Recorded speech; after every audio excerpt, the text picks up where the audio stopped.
ይሄ ልጅ መሸበት። አንቺስ እንዴት ቢሆን ይሻላል? በውጭና እኔም በጭንቀት ከመሞት ጎብኘት አድርጊው።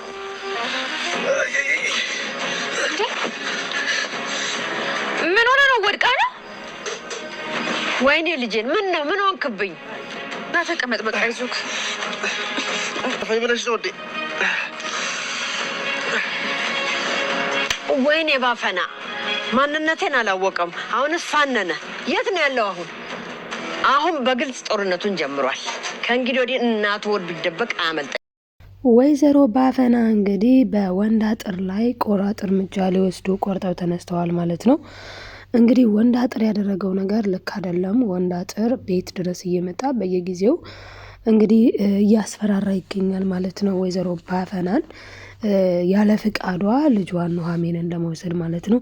ታዲያ እንግዲህ እናቷ ማለትም አያቷ የኑሐሚን አያት ምን ብለዋንኝ እኔ ባፈና አይደለሁም እሱን ልክ ካላስገባው ብለው እንግዲህ መሳሪያን አምጭልኝማ ብለው መሳሪያቸውን ይዘው ወደ ወንድ አጥር ሄደዋል። ከሄዱ በኋላ ምን አደረጉ የሚለውን የምናወራ ይሆናል ማለት ነው። ሌላው ደግሞ በሌላ በኩል አምራንና ወይዘሮ ዝናሽ በጣም ተካረዋል ማለት ነው። ነገሩ ከሯል፣ ሲጋር ይበጠሳል ይባላል በእኛ ሀገር እና እንግዲህ በጣም ተካረዋል ማለት ነው። ታዲያ አምራን ፍላጎቷን አስቀምጣላታለች። ይኸውልሽ እኔ አማቼ ልንገርሽና እኔ የምፈልገውን ነገር ካደረግሽልኝ ሚስጥርሽን ጠብቅልሻለሁ። ሲጀመር እኮ ይሄ ነገር ቢሰማ የሚጎዳው አቶ ለይኩንን ሳይሆን አንቺን ነው የሚጎዳው። ምክንያቱም አንቺ ይህን መረጃ መያዝ የፈለግሽው በአቶ ለይኩን ላይ እሱን መበቀል ስለፈለግሽ ነው ብላታለች ማለት ነው። እሷ ደግሞ እንዴ ምን አስበሽ ነው? ምን ሆነሽ ነው? ሲጀመር የኔ ባል ማንንም አልገደለም፣ ምንም ያደረገው ነገር የለውም ብላ እንግዲህ ብዙ ነገር ማለት በቃ ለማዋሸት ብትሞክርም ነገር ግን አምራን ይኸውልሽ እኔ ሁሉንም ነገር ደርሼበታለሁ፣ ቴዲ ነግሮኛል። ይኸውልሽ እዚህ ጋር ብላ ቦርሳውን እያሳየቻት 2 ሚሞሪ አለ። የዚህ ደግሞ ግልባጩ ሌላ ሰውም ጋር አለ።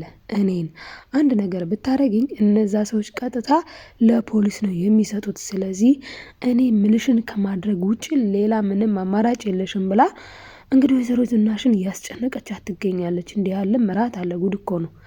እና ታዲያ በስተመጨረሻ እንግዲህ ወይዘሮ ዝናሽም የምትፈልገውን ማለትም አምራን ያሰበችውንና የፈለገችውን ነገር ለማድረግ ተገዳለች፣ ሳትወድ በግዷ ማለት ነው። በጣም የሚገርመው ነገር ግን የአምራን ፍላጎት ማያልቅ ነው። የአምራን ፍላጎት አሁን ላይ እንደምናውቀው እንግዲህ የአክሲዮን ድርሻ ለእሷ እንዲሰጣት ነው። ከመሬት ተነስታ እንዴ እሺ እንዴት አድርጌ ነው እንዲሰጥሽ ማድረግ የምችለው ስትላት ደግሞ አይ ችግር የለውም እኮ ይህንን አክሲዮን እንዲሰጣት የፈለኩት ልጇን ያስወገድኩት ልጇን ያጠፋሁባት እኔ ስለሆንኩ ነው ብለሽ ጭራሽ ራስሽንም ነብሰ በላ ታደርጊያለሽ አለቻት። ይሄ በተአምር በፍጹም አይሆንም ብላት ነበር። የሚገርመው ነገር ግን ሆነ። አይገርምም? ሳትወድ በግዷ ይሄንን ነገር ወይዘሮ ዝናሽ ለማድረግ ተገዳለች ማለት ነው። ይሄን ለማድረግ ደግሞ የተገደደችበት ምክንያቷ በጣም በሚገርመው ሁኔታ ምንድነው መሰላችሁ? ባሏን ለማስተረፍ እና ደግሞ ራሷንም ለመታደግ አስባ ነው። ነገር ግን አልተሳካላትም ማለት ነው። እንግዲህ በሌላ በኩል ናሆም ተመትቷል። ዳግም ደግሞ ወደ ከተማ መጥቷል። ናሆም የተመታበት ምክንያት ሁላችንም እንደምናውቀው ከኑሐሚን ማለትም ከታንጉቴ ስር እንዳላይክ ብሎ አስጠንቅቆት ነበረ። ማለትም ወንድ አጥር ማለት ነው። እሷ ስር እንዳላይህ ብሎ ቢያስጠነቅቀውም እሱ ደግሞ አሻፈረ ብሎ እንግዲህ ከስሩ አልጠፋም ብሏል። በዚህም የተነሳ እንግዲህ ወንድ አጥር 1-2 እግሩ ላይ መትቶታል ማለት ነው። በጣም የሚያሳዝነው ነገር ግን መመታቱ ብቻ ሳይሆን መደንገጡ፣ በዛ ላይ ደግሞ እኔ ማለት አሁን ይሄ አገር ያለውን ነገርም ትንሽ የሚያሰድብ ይመስላል። ማለት አሁን ነግሮታለኝ እየተናገረ ነው፣ ደግሞ ደጋግሞ እየተናገረ ነው። እኔ አንተ እንደምታስበው አይደለሁም። እኔ ከከተማ ወደ ገጠር የመጣሁት ለስራ ነው፣ እባክህ ተወኝ፣ እኔ ባለ ትዳር ሰው ነኝ እያለ ከዛ እነሱ ግን አረ ሲያሾፍብኝ ነው በለው ብሎ እንግዲህ ጨቀሌ እንግዲህ አስመትቶታል ማለት ነው። እንግዲህ በጣም የሚያሳዝነው ነገር ናሆም ተመትቷል። ናሆም ደግሞ የተመታው እንግዲህ ዳጊ ስለሌለ ነው። ዳጊ እውነት ለመናገር ከለላው ነበረ። በቃ ምንም ሲሆን ዳጊ ከጎኑ ካጠገቡ አይጠፋም ነበረ። እና አሁን ላይ ግን ዳጊ ስለሌለ ማለት ነው። ዳጊ እንግዲህ ወደ ከተማ ሄዷል። ወደ ከተማ የሄደበት ምክንያቱ ደግሞ ያው አባቱን የሚመስል ሰው በመኪና አደጋ ሆስፒታል እንደዚህ ብቻ ያው ነፍሱን የጠፋ ሰው አለ እና ያንን ሰው እንግዲህ አባት ሊሆን ስለሚችል ናና ቼክ አድርግ ተብሎ ነው ሄዶ እንግዲህ ቼክ አድርጓል። አባቱ ሆነ ወይስ አልሆነ የሚለውንም እነግራችሁ ይሆናል ማለት ነው። እናም እንግዲህ ኑሐሚን ለአያቷ እየነገረቻት ነበረ። እንግዲህ አያቷ ደግሞ እንደው መልከ መልካም ናቸው፣ እንደምታመጫቸው ሁላ መልከ መልካም ናቸው። ግን እኮ ልጄ መልከ መልካም የሆነው ሁላ አይወደድም እና ከዚህ በኋላ ከዚህ በላይ ባትጎጂ ጥሩ ነው። ልብሽን መልሽ ከናሆም ላይ። እንግዲህ አንቺ የምትወጂውን ስታሳድጂ የሚወድሽን እንዳታጭ ልጄ፣ ወደ ራስሽ ወደ ቀልብሽ ተመለሽ እያለች ወይዘሮ ባፈና እየመከረቻት ነው፣ የልጅ ልጇን ማለት ነው። ታዲያ ግን ኑሐሚን እንዴ አያቴ ቀላል እኮ አይደለም መመለስ፣ እንደዚህ እኮ ቀላል አይደለም። ደግሞ እሺ ልቤን እንደሰጠሁት እንዴት አወቅሽ ስትል ጠይቃት ነበረ።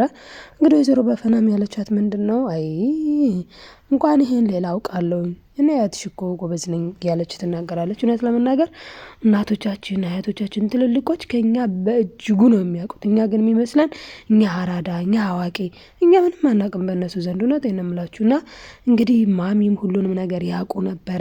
ታዲያ እንግዲህ የምትወጂውን ስታሳድጂ የሚወድሽን እንዳታጭ ያሏት ያው ዳግምን ነው ማለት ነው። እና ስለ ዳግም ህይወት ደግሞ እሷም ስለምታውቁ ይኔ አያቴ በተለይ ብታይ በደንብ ብታቂው በደንብ ቢነግርሽ ቢያወራሽ እንዴት እኮ እንደሚያሳዝን አንጀት እኮ ነው የሚበላው ብላለች ማለት ነው። እውነት ለመናገር አዎ የዳጊ ላይፍ አንጀት ይበላል። እውነት በጣም ነው የሚያሳዝነው። አሁን ደግሞ ጭራሹን አባቱን አጥቷል። የሚያሳዝነውና ልብ የሚሰብረው ነገር ግን አባቱን ያጣው በሚወደው እጅግ በሚያከብረው በአቶ ለይኩን እጅ መሆኑ እውነት ያሳዝናል በጣም። እንግዲህ አምራን ደግሞ ወይዘሮ ዝናሽን ይህንን ክፍተቷን ተጠቅማ ማለት ነው በወይዘሮ ዝናሽ ላይ ያወጣችው ብዙ እቅድ አለ።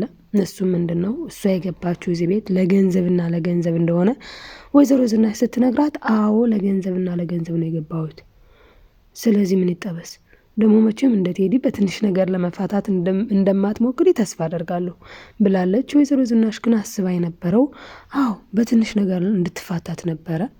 ነገር ግን እሷ ደግሞ ያው በትንሽ ነገር አይደለም የምትፈልገው ምንድን ነው የአክሲዮን ድርሻ፣ ጠቀም ያለ የአክሲዮን ድርሻ ነው የምትፈልገው። ይሄ ደግሞ አምሮ ይተዋታል እንጂ አታገኝም ብላታለች ወይዘሮ ዝናሽ ማለት ነው። ታዲያ እንግዲህ ሁለቱ እንዴት ሊሆኑ ነው? በጣም ተፋጠጡ። ምን ሊወጣቸው ነው ሲባል አምራን በጣም ነው ማለት በቃ ማድረግ የሌለባት ነገር ነው እያደረገች ያለችው አሁን ላይ። በእርግጥ እውነት ለመናገር ወይዘሮ ዝናሽም ጥሩ ምራት አይደለችም።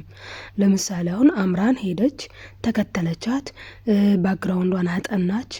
ወይዘሮ ዝናሽ ማንን እንዳገኘች አየች፣ ተከታተለች። ቴዲን አናገረችው፣ መረጃ ተቀበለችው። ሁለት ማለት መረጃው ያለበት ማለት ነው ሚሞሪ እና ደግሞ በቃልም የምትፈልገውን ነገር ከሱ አጣራች።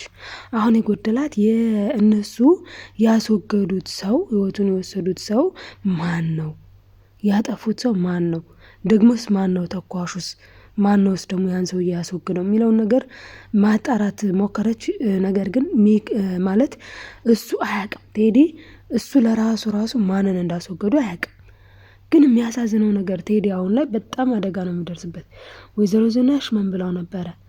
የዛ ሰውዬ ዋጋ አንተ ላይ ነው የሚሆነው፣ ይሄንን ነገር ለሌላ ሰው አሳልፈ ብትሰጥ ብለዋለች። እሱ ግን አሳልፎ ሰጣት፣ ለዛውም ለጠላቷ ለአምራን። አስባችሁታል?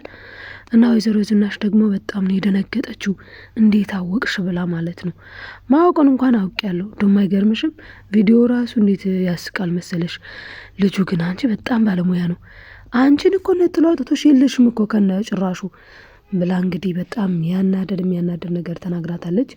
ወይዘሮ ዝናሽም ምንም አማራጭ ስለሌላት የዳግምን አባት ነው ወይ ስትላት አዎ ብላለች። ያስወገዱት የዳግምን አባት እንደሆነ ነግራታለች ማለት ነው። ታዲያ እንግዲህ ዳጊ ደግሞ ወደ ፖሊስ ጣቢያ ከገጠር መጥቶ ይሄድና ሲያይ ያ አባቱ አይደለም። የሚገርመው ያ አባቱ እንዳልሆነ ያያል። ወደ ቤት ሲሄድ ደግሞ እነዚህ ሁለቱ እየተጣሉ ያገኛቸዋል ማለት ነው። ወይዘሮ ዝናሽ በጣም ነው የፈራችው። በጣም ነው የተንቀጠቀጠችው። ምክንያቱም ዳጊ ይህንን ነገር እንዳያውቅባት እንግዲህ በገጠሩ ያለው ነገር ደግሞ ያው እንደሚታወቀው ምን አድርገው ነበር ነጭ ቀሌ ማለት ነው። እንዲሁም ደግሞ እነ ወንድ አጥር ኑሐሚንን ለማስጠለፍ ፈልገዋል እና ወንድ አጥር የገንዘብ ችግር የለበትም። ስለዛ ቆለኞቹ እንዳፈኗት አድርገን እናስመስላለን። ከዚያ በኋላ ግን እሷን እኔ ያለሁበት ቦታ ይዛችሁ አትመጣላችሁ ብሎ አዟል፣ ትእዛዝ ማለት ነው። በዚህ ሰዓት ታዲያ ወይዘሮ ባፈና ደግሞ መሳሪያዋን ይዛ ወደ ወንድ አጥር ትመጣለች። ወንድ አጥር በዛ ሰዓት የለም፣ ሲፈለግ የለም። ለምን? ወንድ አጥር ቀድሞውን ነው ጫካ የገባው። ለምን? ኑሐሚንን ወይም ደግሞ ታንጉቴን ጠልፈው እሱ ያለበት ቦታ ድረስ እንዲያመጡለት ማለት ነው። ጨቀሌም በነገራችን ላይ ከወንድ አጥር ጋር በረሃ ገብቷል ማለት ነው። ለምን? እንዳይታወቅባቸው፣ እነሱ ጠለፏት እንዳይባሉ እነሱ ቀድመው ተደበቁ ማለት ነው። ከዛ ቆለኞቹ ይጠልፉና ወዴት ይወስዷታል? እነዚህ ሁለቱ ማለትም ጨቀሌና እንዲሁም ደግሞ ወንድ አጥር ወዳለበት በረሃ እንዲወስዷትኝ ያደርጋል ማለት ነው። ማን? ወንድ አጥር። ወንድ አጥር ለጨቀሌ ራሱ ምን ብሎታል? ባለፈው ጅብ የበላብህን ወይፈን እሰጥሃለሁ ብሎታል። የገንዘብ ችግር የለበትም እሱ። አሁን ችግሩ የኑሐሚን ፍቅር ነው።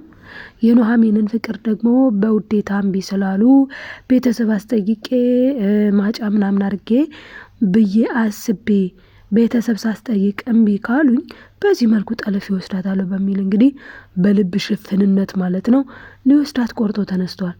ለምንድነው ይህንን ያደረገው ሲባል ደግሞ ናሆምና ኑሐሚን ፍቅር እንዳላቸው መስሎታል እሱ። በቃ እነሱ ፍቅረኛሞች ናቸው ብሎ ወስኗል ማለት ነው። ማን? ወንድ አጥር። ወንድ አጥር ግን እንዳስበው አይደለም ነገር እየወኩ እና ግን እንደዚህ በእሱ ማለት በእሱ እሳቤ እንደዛ አስበዋል ማለት ነው። ታዲያ እንግዲህ ቀጣይ ምን ሊሆን ይችላል ስንል እንግዲህ ቀጣይ ኑሐሚን ከታገተች አባቱንም አጥቷል። በቃ ከጎኑ አለች ብሎ የሚያስባት ኑሐሚን ብቻ ነች። ለማን? ለወንድ አጥር። ታዲያ ወንድ አጥር በኋላ ላይ ምን ሊሆን ይችላል፣ ምን ሊያደርግ ይችላል የሚለው በጣም ብዙ ከባድ ጥያቄ ነው ማለት ነው። አምራንም በወይዘሮ ዝናሽ ላይ እንደዚሁ እየተንዘባነነችባት ነው። ወይዘሮ ዝናሽ ግን የእጇን ያገኘችው ብዬ አስባለሁ። እናንተስ ምን ታስባላችሁ ውዶችዬ? ሀሳብ አስተያየታችሁን ኮሜንት ላይ ጻፉልኝ። ከዚህ ድራማ ምን ተማርን፣ ምን ፍሬ ጨበጥን ስንል ሰው የዘራውን ያጭዳል። ወይዘሮ ዝናሽ ሁሌም እንደምላችሁ ወይዘሮ ዝናሽ እንግዲህ በኑሐሚን በአቶ ተሰማ በአቶ ለይኩን በስንቱ ሰው እንደዛ ስትጫወት የነበረችው ሴትዮ አሁን ላይ ዋጋ እየከፈለች ትገኛለች ማለት ነው። ስለዚህ ዋጋ እንዳንከፍል እኛም ሰውን ዋጋ እናስከፍል ብዬ አስባለሁኝ። አብራችሁ ስለነበራችሁ ከልብ አመሰግናለሁ። ወዳችኋለሁ ውዶችዬ። ባይ ባይ። ላይክ ሰብስክራይብ እያደረጋችሁ ግን ቤተሰብ ያልሆናችሁ ቤተሰብ ሁኑ። ለምታበረታቱ ከልብ አመሰግናለሁ የኔ ውዶች፣ የኔ ማሮች።